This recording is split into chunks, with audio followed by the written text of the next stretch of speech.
ଅଳ୍ପରେ ଅଳ୍ପ। ବିଷୟ ଠେକୁଆ ଓ କଇଁଛ।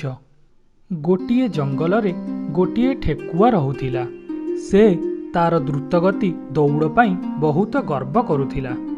ସେଇ ପାଖରେ ଗୋଟିଏ କଇଁଛ ବାସ କରୁଥିଲା। କଇଁଛର ତ ଧୀର ଚାଲି। ଠେକୁଆ ତାକୁ ଦେଖି ବହୁତ ଥଟ୍ଟା ଉଡ଼ଉଥିଲା। ଦିନେ ଠେକୁଆ କଇଁଛକୁ ଦୌଡ଼ ପ୍ରତିଯୋଗିତା ପାଇଁ କହିଲା, ଆରେ କଇଁଛ ଭାଇ, ଚାଲ ତମର ଆମର ଗୋଟେ ଦୌଡ଼ ପ୍ରତିଯୋଗିତା କରିବା। ନା ନା, ତମେ କଣ ମୋ ଠାରୁ ଜିତି ପାରିବ? ତମର ତ ବହୁତ ଧୀର ଚାଲି। ଠେକୁଆର ଗର୍ବ ଭାଙ୍ଗିବା ପାଇଁ କଇଁଛ ଠେକୁଆ କଥାରେ ରାଜି ହୋଇଗଲା। ଠିକ୍ ଅଛି, କାଲି ସକାଳେ ଆମେ ଦୌଡ଼ ପ୍ରତିଯୋଗିତା ଆରମ୍ଭ କରିବା।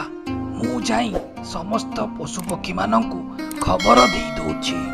ସେମାନେ ସକାଳେ ଆସି ଦୌଡ଼ ପ୍ରତିଯୋଗିତା ଦେଖିବେ। ତାପରେ କଇଁଛ ଚାଲିଲା ସବୁ ପଶୁପକ୍ଷୀମାନଙ୍କୁ ଖବର ଦେବା ପାଇଁ। ସକାଳ ହେଲା, ସମସ୍ତ ପଶୁପକ୍ଷୀ ଆସି ଉପସ୍ଥିତ ହେଲେ। କଇଁଛ ଏବଂ ଠେକୁଆ ମଧ୍ୟରେ ଦୌଡ଼ ପ୍ରତିଯୋଗିତା ଆରମ୍ଭ ହେଲା।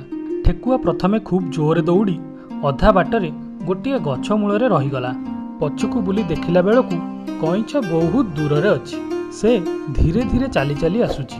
ଠେକୁଆ ଭାବିଲା, କଇଁଛ ତ ଏତେ ଦୂରରେ ଅଛି, ମୁଁ ଏଇଠି ଟିକେ ବିଶ୍ରାମ ନେଇଯାଇଥାଏ। ସୁଲସୁଲିଆ ପବନକୁ ଗଛର ଛାଇ ତଳେ ଠେକୁଆ ବିଶ୍ରାମ ନେଉ ନେଉ ଶୋଇପଡ଼ିଲା।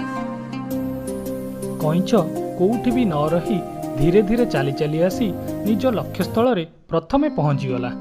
ଏହା ଦେଖି ପଶୁପକ୍ଷୀମାନେ ଜୋରରେ ଚିଲେଇ କଇଁଛର ପ୍ରଶଂସା କଲେ।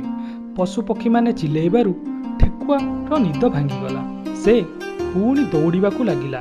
ଦେଖିଲା ବେଳକୁ କଇଁଛ ପ୍ରଥମେ ଯାଇ ନିଜ ଲକ୍ଷ୍ୟସ୍ଥଳରେ ପହଞ୍ଚି ଯାଇଛି।